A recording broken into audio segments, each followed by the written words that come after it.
Alright, so for the first of its kind on my channel, this is the first video in a series of videos called Versus. And it's simple, we pit movies against each other. And in this case, it's The Mummy. We've just had Lee Cronin's The Mummy release in cinemas now. I've seen it. If you want to check out my review for that movie, a card will pop up here and it will be in the description below as well. Now, instead of doing individual movies for each Mummy movie, I decided to do this instead. I thought it would be more interesting and a little bit more original. There are 5 movies here that we're pitting against each other, and they're all called The Mummy, but they're all very different. We have the original Universal monster movie, The Mummy, released in 1932. Let's think about that for a second. This was released before the Second World War. Then we have the post-Second World War Mummy movie from Hammer Studios in 1959. Then we jump forward many, many years to 1999 with another Universal release of The Mummy with Brendan Fraser. And of course, we have the flop that is The Mummy 2017, the beginning of the dark universe that never came to fruition. And then this year, 2026, we have Lee Cronin's The Mummy. Let's start with the 1932 movie. Now, this was part of the Universal Monsters banner, as we know. Dracula, Frankenstein, Wolfman, Mummy, and Creature of the Black Lagoon, as well as the Invisible Man as well. Now, we've seen these movies continue on their lifespan. We've had remakes of all of those movies in different ways. Even Creature from the Black Lagoon, we got The Shape of Water, which was a very different movie, taking that story and doing something different with it. And all of these films have had that sort of entry and that kind of treatment. And The Mummy is no exception. So the main star of this movie really was Boris Karloff, who plays the mummy himself. And this really started the image of the mummy wrapped in bandages, you know, coming back from the dead. And that very much is in this movie. And what's weird about this one, though, is when the mummy returns from the dead, it's right at the beginning of the movie and there's no score while he's coming alive, and I always thought that was a bit strange for me. That to me was what let this movie down. It's the score. It doesn't evoke as much emotion as I expected it to. It's creepy, and it's still creepy today. One of the best sequences, I think, really in this movie is when we see Boris Karloff's eyes, his dark drawn eyes staring at you through the screen, almost breaking the fourth wall. And for me, it was creepy. They do reuse that shot, and actually in those days it was quite common for people to reuse shots, especially shots like this. But it's done so effectively. The rest of the cast are good,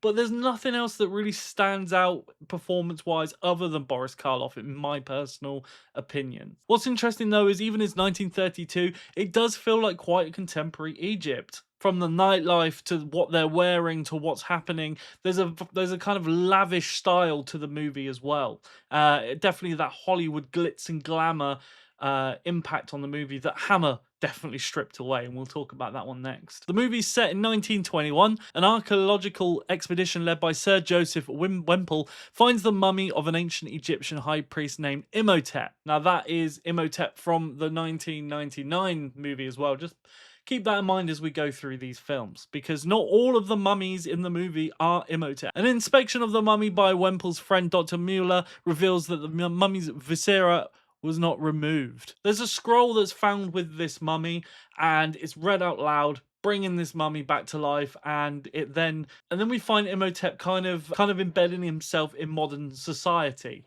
And that really does, when you look at the 1999 version, you see Imhotep like basically regenerating throughout the movie. In this one, he's just regenerated pretty much straight away, and I do think that kind of takes off the creepy impact of the movie.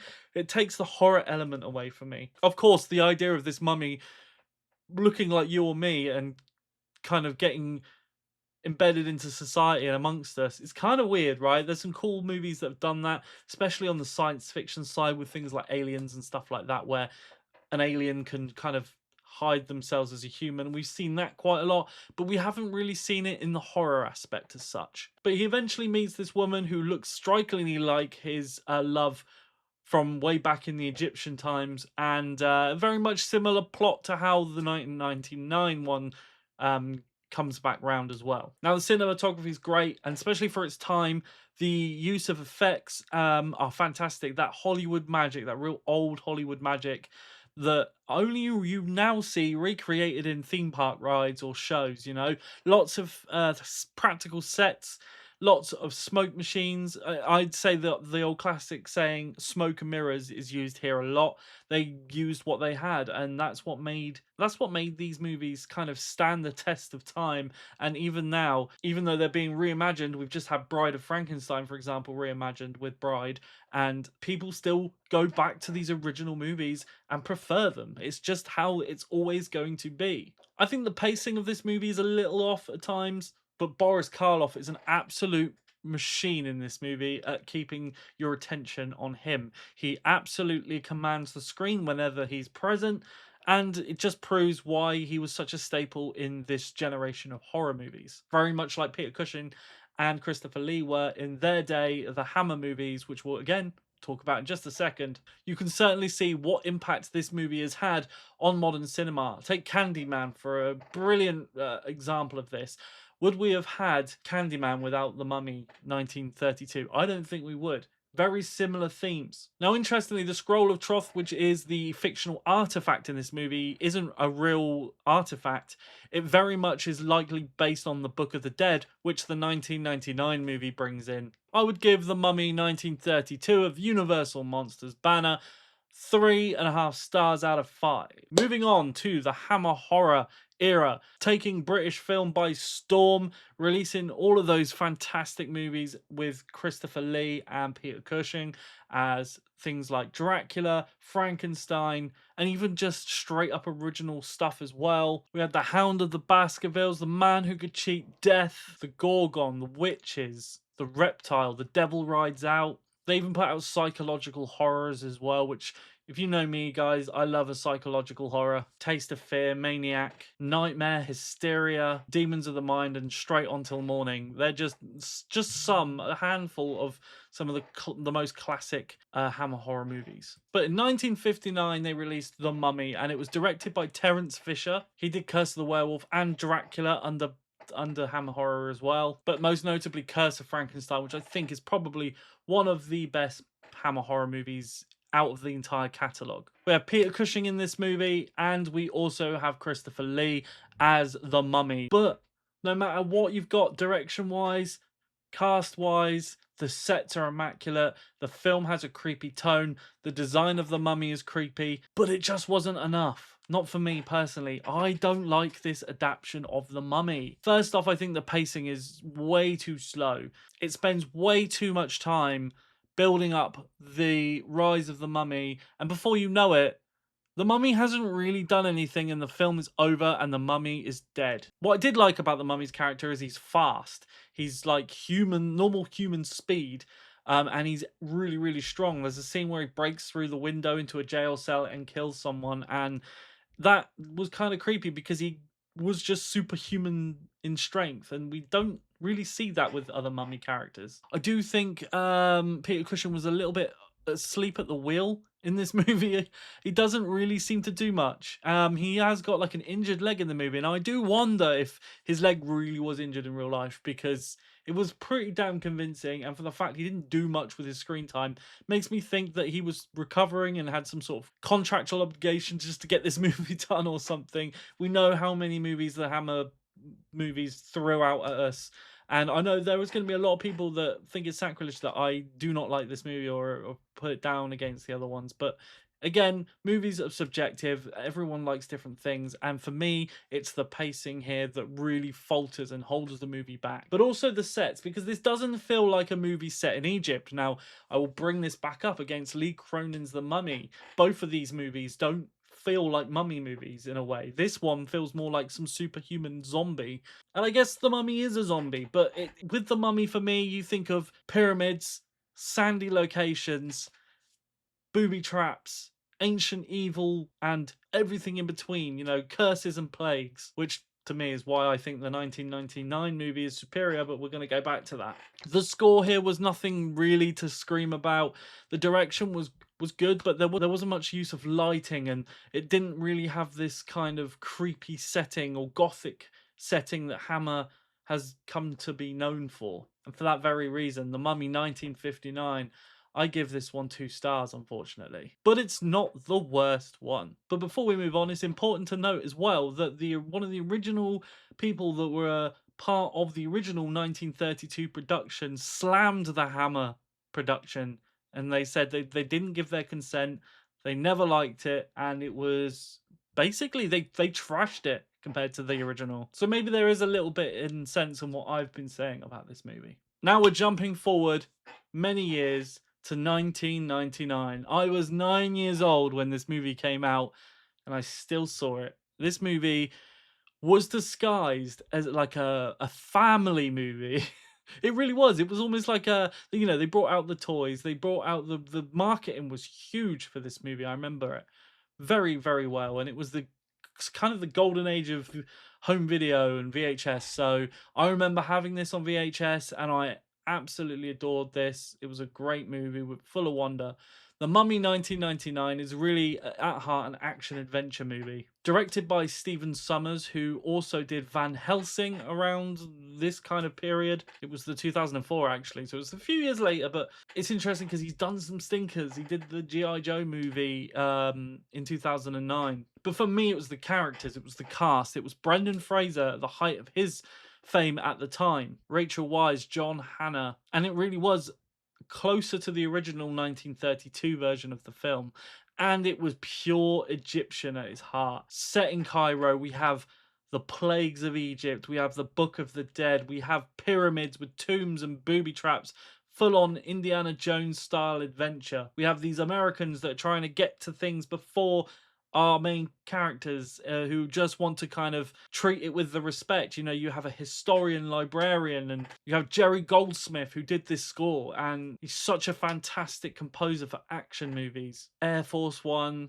like, he's done some crazy wide range of movies. I've always said that John Williams is what, like, my favorite composer, and that's because of the movies he's done. But when you look at someone like Jerry Goldsmith, his work is so wide in genre. It's not just like big blockbuster Hollywood movies. Like, you know, John Williams has done E.T. and Star Wars and all of those things, but Jerry Goldsmith has done things like Air Force One. It was kind of tacky action movie starring Harrison Ford. I love the movie, but it's pretty corny. He's done Gremlins. He's done dark stuff like The Omen, and of course you can't not mention Alien. So the score for this movie stuck out for me. It's also the first time we've seen the Mummy story told with CGI and industrial light and magic, and it was bringing this story to modern audiences, and I think this is why it did so well. It goes back to the original idea of Imhotep being the mummy character, but what's really creepy about it is he's this horrifically decomposed almost mummy that then regenerates as he goes on, as he kills people, and the way he like sucks their life force out of them and leaves them decomposed dead bodies is kind of terrifying for a child.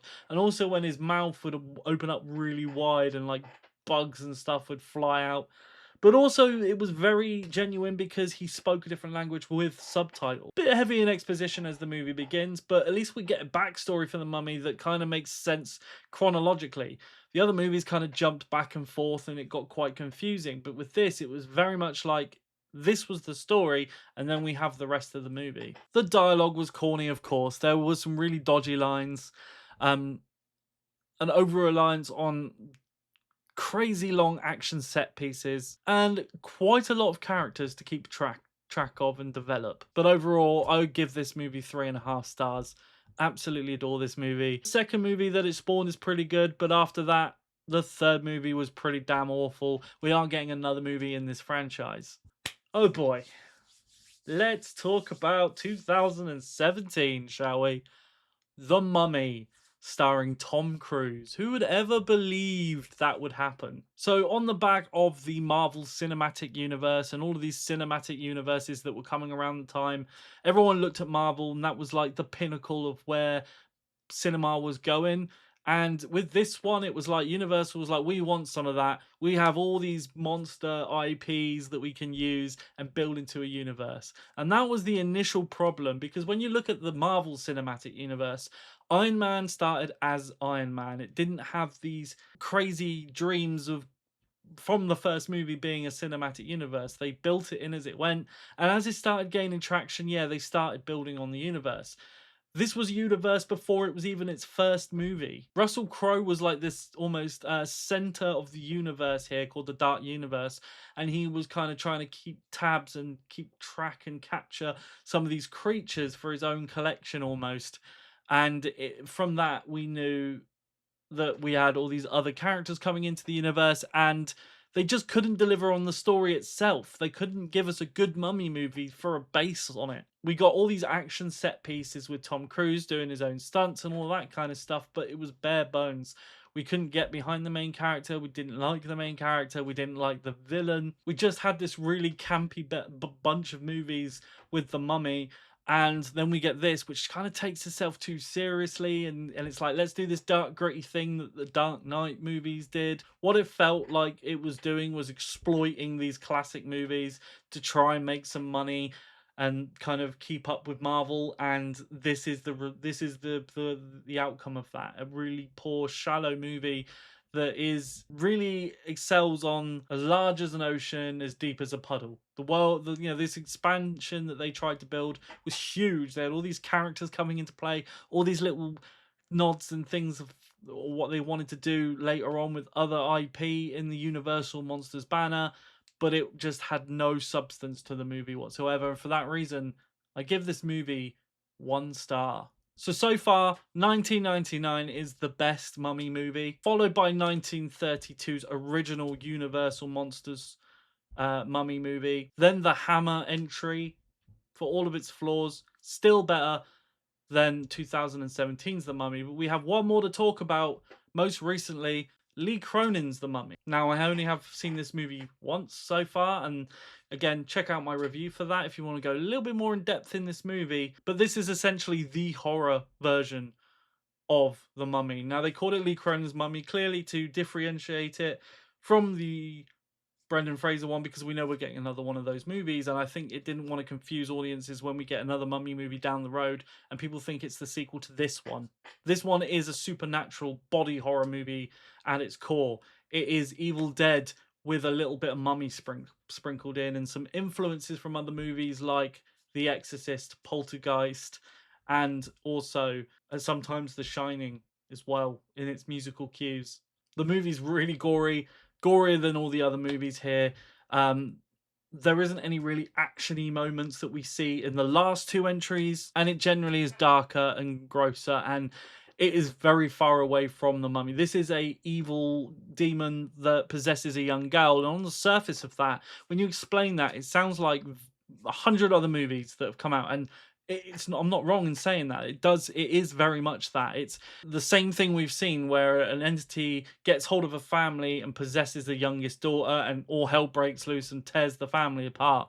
But there's this Egyptian side to the movie that maybe could have come to the surface a little bit more than it did. You have the sarcophagus, you have all the weird scriptures, you have, for most part, some of the setting, but it's nowhere near as glorified as it is in the 1999 movie. The performances are great, the direction's great, the cinematography is good, but it doesn't feel like a Mummy movie. And I'm sure they were probably going down that route on purpose, but for the sake of this video, it isn't the best Mummy movie, and it sits below 1999, but above all the others. It's second place for me, and I give this movie 3.5 stars as well. So in retrospect, 1999, The Mummy is my favourite Mummy movie so far. It's worthy to note that each of these movies, other than the 2017 and Lee Cronin's Mummy, have spawned sequels. If you want to see me rank them all, leave a comment down below, but for now we'll leave it there as that. If you guys want to see it, I'm absolutely happy to do that. If you want me to go more in depth in any of these movies, please let me know as well, because I can do separate reviews if they're asked for. The story of The Mummy has really transcended through genres and through technology as new things become available for movies. Maybe we'll see a TV series. I think that'd be an interesting route to go down next. But this is a story that will carry on for generations because it's one of those things. Dracula is a perfect example of that. Now, one interesting thing about The Mummy is the only Universal monster IP that isn't based off a book, and it still managed to carry through. So there we have it. The Mummy 1999 stands as the best mummy movie and wins this versus battle. Let me know in the comment section if you agree with me. Rank the movies down below. Recommend any other movies like these. Recommend me a sequel for the Mummy movies. Recommend me another piece of kind of extended entertainment from this. Is there a TV series? Is there another book that I should read? Is there anything else out there that I should consume from this world of the Mummy? And I'll tell you, one of the things I want to do one day is go to Egypt. You can't, you know, it's not the best place right now with everything going on in the world, probably to go, but one day I will go, and I cannot wait to go. The pyramids and things like that have been fascinating to me since I was a kid, and that's just one of those bucket list things I'd love to do. Have you done it? Do you live near there? Let me know. Leave a comment, and I'll see you real soon with the next one, guys. Take care of yourselves.